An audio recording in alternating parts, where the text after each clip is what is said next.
দাদা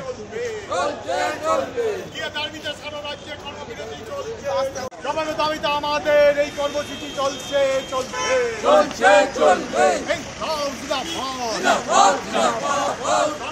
কর্মচারী ঐক্য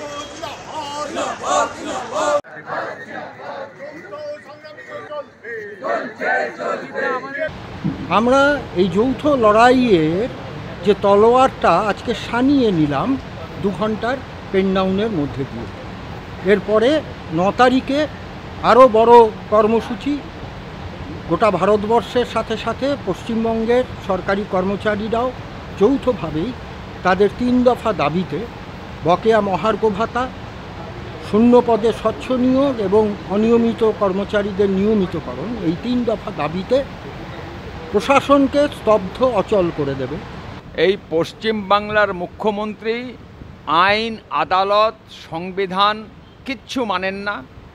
সুপ্রিম কোর্ট থেকে উনি থাপ্পড় খেয়েছেন, তার আগে স্যাটে খেয়েছেন, হাইকোর্টে খেয়েছেন, আবার উনি সুপ্রিম কোর্টে আরও বড় ধাক্কা খেতে যাচ্ছেন।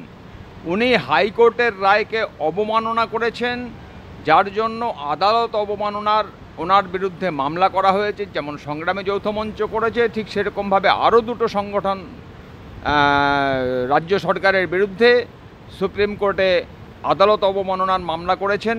এই মুখ্যমন্ত্রী ওই চেয়ারে বসে যেই অন্যায় অত্যাচার করছেন তার বিরুদ্ধে আজকে আমাদের 2 ঘন্টা পেন ডাউন কর্মসূচি হয়েছে।